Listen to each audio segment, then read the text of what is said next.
मैं उन लोगों में से नहीं हूँ जो हमारी बच्चियों और लड़कियों के तालीम के मुखालिफ हों, मॉडर्न एजुकेशन में उनके हायर एजुकेशन तक जाने के ख़िलाफ़ हों, बल्कि मैं इसको एक ज़रूरी हिस्सा समझता हूँ और एक कौम की बहुत ज़रूरी ज़रूरत समझता हूँ जिस पर हमें कभी कंप्रोमाइज़ नहीं करना चाहिए, पीछे नहीं हटना चाहिए।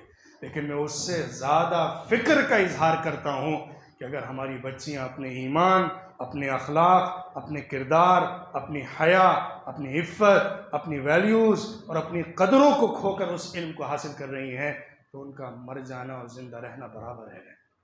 क्योंकि उनकी ज़ात से सिर्फ उनको नुकसान नहीं पहुंचता है, बल्कि पूरी फैमिली असरअंदाज हो जाती है।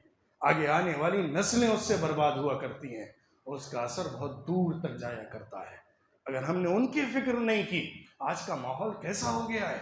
हमारी बच्चियां जिन इंस्टीट्यूशंस में जा रही हैं हायर एजुकेशन के लिए, को एजुकेशन के अंदर जिस तरह वो लड़कों के साथ अपने ताल्लुकात बना रही हैं, जिस तरह का माहौल बढ़ता चला जा रहा है, जिस तरह के रिश्ते लड़के और लड़कियों में इंस्टीट्यूशन के अंदर बन रहे हैं, जिस तरह वो अपने अखलाक का सौदा सरे बाजार कर रही हैं, जिस तरह वो अपने हया को तार तार करके पूरी कौम को शर्मसार कर रही हैं, जिस तरह वो इंस्टीट्यूशन के सामने सड़कों पर गैर मर्दों के साथ गप्पे हाँकती हुई चला करती हैं, जिस तरह से वो अपने दोस्तों के साथ, अपने क्लासमेट्स के साथ एक अच्छा सर्कल बना के एक बुरा माहौल की तस्वीर पेश करा करती हैं, उससे पूरी कौम पर जो बदनुमा दाग लग रहा है और हमारे लिए आइंदा आने वाले वक्त में जो बड़ा चैलेंज बनता चला जा रहा है, उसका जवाब देना मुश्किल है।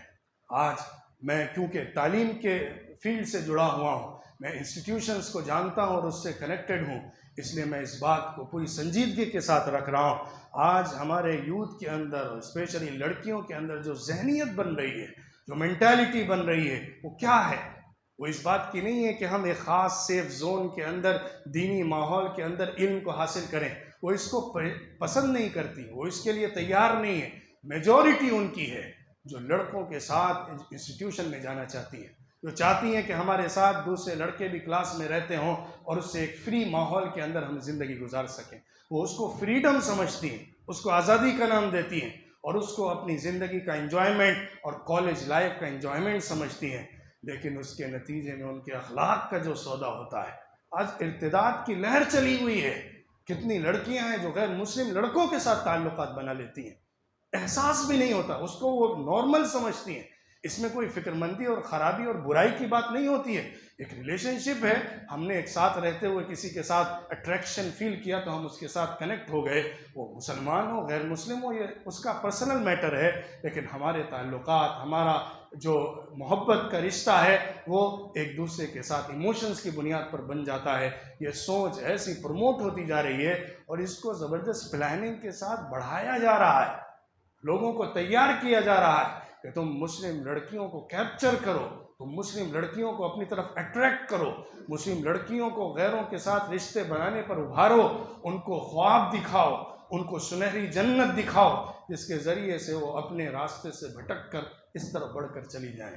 कैसे एक लड़की जिसको दीनी तरबियत मिली हो ये कदम उठा सकती है कि वो इतना बड़ा हराम और नाजायज़ काम करे कि गैर मुस्लिम के साथ ताल्लुक़ जोड़े? किसी गैर मर्द के साथ मुतलक रिश्ता जोड़ना ये खुद हराम अमल है। उसके लिए जायज़ ही नहीं है कि वो किसी लड़के के साथ जो उसके लिए अजनबी है, नामहरम है, अपनी दोस्ती और अपने ताल्लुकात को बनाए। चाहे जाए कि वो नॉन मुस्लिम हो, गैर मुस्लिम हो, इसके लिए तो कोई जवाज़ नहीं बनता। और मैं इसके लिए सिर्फ एक लड़की को जो ऐसा करती है मुझे नहीं समझता, बल्कि हमारी पूरी सोसाइटी जिम्मेदार है। हमने अपने अंदर वो सोशल अवेयरनेस क्यों पैदा नहीं की? हमने इस मैटर को क्यों संजीदगी से एड्रेस नहीं किया? हमने इस मसले पर क्यों स्टेप्स नहीं लिए? हमने समाज के अंदर इस सिलसिले में फिक्रमंदी क्यों नहीं पैदा की? और हमने उन रास्तों को क्यों नहीं बंद किया जिन रास्तों से ये हराम काम चल रहा है? आज हमने क्यों आज़ादी दी हुई है? आज हमने क्यों माहौल को बुरा बनने दिया है? हम क्यों गैरत से नहीं मर जाते जब अपनी लड़कियों को हिजाब के अंदर देखते हैं कि वो गैर मर्दों के साथ सड़कों पर गुलछड़े उड़ा रही हैं? हमारा ईमान कहाँ चला जाता है? हमारी गैरत कहाँ चली जाती है? हमारी अखलाकी जिम्मेदारी है कि जो लोग एक्टिविस्ट हैं, जो लोग काम करने वाले हैं, जो लोग समाजी या सोशल वर्क करते हैं, उनकी ये सबसे बड़ी अखलाकी जिम्मेदारी है कि वो उनके घर वालों को अप्रोच करें, उनके घर वालों तक उसका मसला पहुंचाएं और उसको उसी जगह रोक कर उस बुराई से, दलदल से, गुनाह से, खतरनाक अंजाम से बचाने की फ़िक्र करें जिसकी तरफ वो बढ़ती चली जा रही है। ये हमारी जिम्मेदारी है, हमें फ़िक्र करना है, हमें इस माहौल को न्यूट्रलाइज नहीं करना है, हमें इसको एक्सेप्ट नहीं करना है, हमें इसके बारे में अवेयरनेस पैदा करना है, सोच पैदा करना है और लड़कियों के अंदर भी ऐसे माहौल को बनाना है कि जहाँ से उनको सही तालीम मिल सके, जहाँ से उनको अखलाक मिल सके। क्योंकि अगर ये जनरेशन बिगड़ गई और इस जनरेशन में हमारी नौजवान लड़कियाँ अगर इस्लामी कदरों से दूर हो गई तो आप मुझे बताइए आगे आने वाली नस्लों को आप कैसे बचा पाएंगे? उनको किस गोद में पालेंगे? उनको किस घर में परवान चढ़ाएंगे? उनका ईमान कैसे बाकी रहेगा? उनका दीन कैसे बचेगा? अगर इसकी तरबियत, इसकी मेंटालिटी इस तरह से डेवलप हुई है कि इसमें इस्लामी कदरों, इस्लामी हुदूद, इस्लामी कल्चर की वो अहमियत नहीं है जो एक दीनदार के अंदर होनी चाहिए।